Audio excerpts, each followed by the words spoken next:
Маназилул ахирати дәрсіміздің ақырет баспалдақтары. Бүгін екінші дәрс. Бүгінгі өтетін тақырыбымыз таманнул маути. Өлімді тілеуге бола ма, болмай ма, немесе қай кезде болады, соған Құран хадистермен тоқталатын боламыз. Жалпы өлімді тілеуге болмайтындығына 3 сахих хадис келеді. Соларға тоқталып кетсек, имам Бухариде келген хадисте былай деп айтады: ла ятаманнаянна ахадукумул маута бидуррин назала бихи. Былай деп келеді: қандай да бір кісіге, сендерге ауыр сынақ келетін болса, мүмкін мал дүниеге қатысты, өзіңе қатысты, бала шаңа қатысты ауыр үлкен сынақ келетін болса, онда өлімді тілеуші болмаңдар дейді. Өлімді тілеуші болмаңдар. Және ары қарай тағы екінші хадисте келгендей былай деп келеді: ла ятаманнаянна ахадукумул маута ва ла ядау бихи ала нафсихи. Сендердің қайсы бірің өлімді тілеуші болмасын, және өлімді тілеп дұға да етпесін дейді. Өлімді тілеу деген жүрегіне ниет қылып тілеу. Мысалы, кейбір адамдар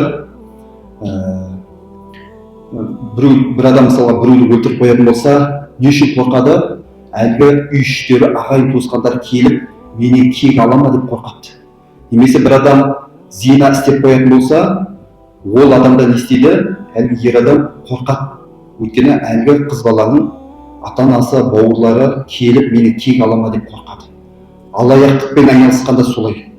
Немесе қарызға батып, белшесінен кіріп, ары қарай төлей алмай қалам ба деп қорқады. Адамдар сөйтіп қорқып, өздеріне ниет ететіндері өлімді тілейді. Мен бұлай жүргеннен көрі, одан да өліп кеткен жақсы ма деп ниет қылады.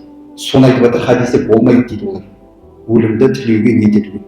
Ал мына екінші хадисте дұға да етпесін дейді. Және не? Уа Алла Тағала маған өлімді нәсіп ет деп дұға да етпесін дейді.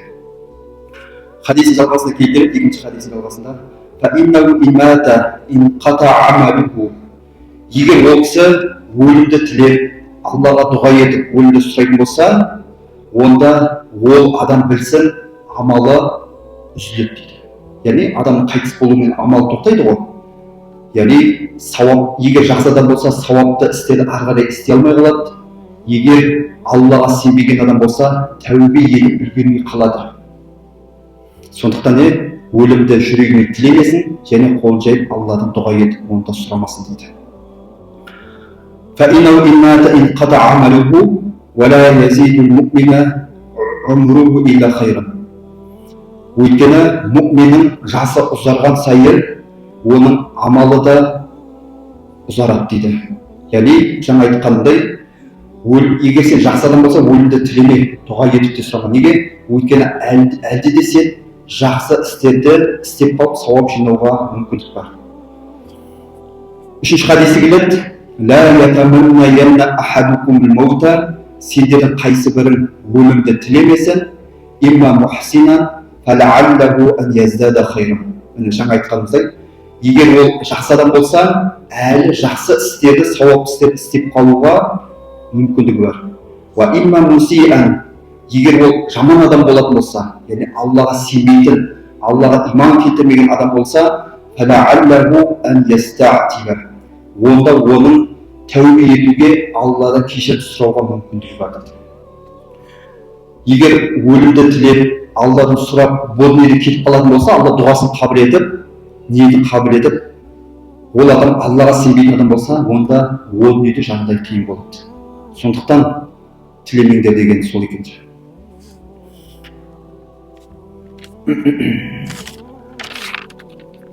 Енді өлімді тілеуге бір аят бар. Біз жаңа 3 сахих хадисте айттық қой, өлімге тілеуге болмайтындығына. Енді қарама қайшы өлімді тілеуге болатындығына аят бар. Алла Тағала бұл аятта былай деп айтады. Мариям анамызға қатысты: "Истаизу билла فأجاءها المخاض إلى جذع النخلة قالت يا ليتني مت قبل هذا. Әлгі Мариям анамыз, білесіздер, ешқандай еркектің қолы тимеген арлы әйел анамыз еді. Өйткені Жибрил алейхиссалам періште уахи етті ғой. Алла Тағала ешбір еркек жақындамаған күйде саған Иса пайғамбарды нәсіп етті деп сүйіншіледі, дұрыс па? Салып береді деп. Бірақ оны халық түсінбейді оны. Өйткені ондай ойларына кіріп шықпайды ғой. Олар түсінуде Мариям анамыз аяғы ауыр болып қалса, онда ол жаман арсыз іске барды деп түсінеді олар. Зинаға барды деп түсінеді. Енді Мариям анамыздың қаладан сыртқа қарай шығып, сөйтіп құрма ағашына жақындай берген уақытта толғағы қыса бастайды. Толғағы келеді. Толғағы келіп, Алладан сұрайды. Я лайтани митту қабла хаза. Бұлай көргеннен көрі, одан да менің өліп кеткенім жақсы дейді. Яғни, бұлай көргеннен көрі, бұлай іс болғаннан көрі, яғни не айтып жатыр? Яғни, аяғы ауыр болып қалды. Аяғы ауыр болғанынан көрі, өліп кеткенім жақсы дейді. Енді өлімді Мариям анамыз сұрап тұр, өліп кеткенім жақсы деп. Енді ғалымдарымыз түсіндіріп, Мариям анамыздың өлімді тілеуінде екі нәрсе бар еді. Біріншісі, хафат ан яттахиман насу фи диниха. Мариям анамыз не үшін өлімді тілеп десе, ол адамдар осы ұстанып жатқан діні лас дін деп айыптай ма деп қорықты дейді. Қазір қалай айтса болады? Мысалы, мен себепті исламға кіргелетін болса, халықтың арасынан қалай тарайды ол? Ана имамды қараңдар, не істеп жүрген дейді де, жаңағыдай жала кетеді, өсек кетеді, артынша қалай шулайды, дұрыс па? Комментарий кетеді сөз ары қарай. Сондықтан мен себепті дін жаман болмау керек қой негізінде. Мен соған себепші болып қалмауым керек негізінде. Сондықтан да Мариям анам соны ойлаған. Менің ұстанып жүрген таза дінім, Алла деп жүрген, ол халықтың құзырында мен себепті жаман болып кетпесінші деп өлімді тілеген екен.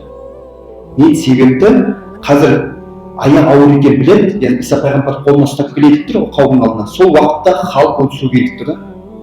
Сенің, уа Мариям, сені арлы қыз ба, арлы әйел қыз деп жүрсек, сенің әке шешеңді ар намысты адам еді, сенің дінің дұрыс деп жүрсек, істеп жүргені мынау ма дейді да, сөгеді, дінді сөгеді. Сол дінге жаманат келмесін деп өлімді тілеген. Екінші тілеу себебі Мариям анамыздың ғалымдарымыз айтады, хафат аля наси ан яхлику бисабаби уқуи фи айдиха. Екінші өлімді тілеу себебі Мариям анамыздың арына жала жабылып, өтіріктер кетіп, сол қауымға Алланың азабы келіп қала ма деп қорыққан. Сондықтан тілеген екен. Ол өзі ойлап тұрған жоқ Мариям анамыз. Өзі үшін емес, өлім тілеп жатқандары. Кім үшін? Адамдар үшін. Сол имансыз адамдарға Алланың азабы келіп, дүниеден имансыз кетіп қала ма, тәубесі кетіп қала ма деп қорыққан. Адамдар үшін қорыққан. Көрдіңіз бе? Осы екі себепті ғалымдарымыз айтады екен. Қашан өлімді тілеуге болады десе, егер осы дінде фитна туындайтын болса, және дінге қатысты нәрселер болатын болса, немесе сол жаңағыдай Мариям анамыз секілді өзін емес адамдар үшін олар тәубесіз кетіп қалады деп қорқатын болса, осындай жағдайда рұқсат екендігін ғалымдарымыз айтып өтеді. Бұл аят. Және сахih хадис бар бұған байланысты. Анна набия саллаллаху алейхи ва саллям қал, пайғамбарымыз саллаллаху алейхи ва саллям былай деп айтты: لا تقوم الساعة حتى يمر الرجل بقبر الرجل ويقول. Қиямет сағаты болмайды дейді. Қашан болады дейді? Қиямет қашан орнайды? Бір кісі қабірдің жанымен өтіп бара жатып, әлгі қабірде жатқан марқұмға былай деп айтпайынша дейді. Қалай деп айтады марқұмға әлгі кісі?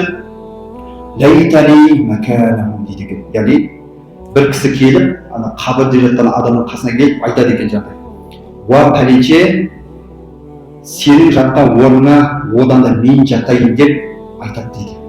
Сол уақытта қиямет орнайды дейді. Яғни бұл жерде бұл кісі не? Өлімді тілеп жатыр, өлімді тілеп жатыр. Мен өлейінші, мен жатайыншы деп тұр ғой қабірге. Сонда осы хадисте ғалымдарымыз түсіндіреді, ол қалай болды десе, сонда бұл діндегі фитнаға байланысты. Егер осы дүниеде діннің фитнасы жайылып кететін болса, әсіресе тарихты білеміз, Муътазила дейді ағым болды ғой. Сол ағым билік басында тұрған уақытта қалай имамдарды қинады. Мысалы, Ахмад бин Хамбал Құран жаратылмаған деп соңына дейін тұрып берді, сол жерде ол кісіні өлтіріп тастады. Имам Шафидің өзі Құран жаратылмаған деп бір айла тәсілмен құтылып кетеді. Яғни төрт саусағын келтіреді, Таурат, Забур, Інжіл, Құран мына төртеуі жаратылған деп құтылып кетеді. Кейін ауылына барған уақытта айтады, енді халыққа шәкірттері, ұстаз, сіз Құранды жаратылған деп айтыпсыз ғой деген кезде, мен айтқан жоқпын дейді Құранды. Мен мына төрт саусағымды айттым дейді, жаратылған деп. Яғни міне Ахмад бин Хамбал қиналды. Имам Шафи андай болды. Имам Бұхаридің өзі сол уақытта да болды ол кісі. Осы Құранның жаратылған мәселесі көтерілген уақытта сонда осы жерде келтіреді. Имам Бұхари өзінің сақалын ұстап тұрып, былай деп айтқан екен Имам Бұхари. Былай деп Аллаға дұға еткен. Аллахумма ин арадта би'ибадика фитнатан. Уа Аллам, егер сен өзіңнің құлыңа дейді, өзін айтып жатыр ғой, өзіңнің құлыңа бір фитнаны қаласаң, діндегі бір фитнаны қаласаң, фаақбидни илайка ғайр мафтун. Онда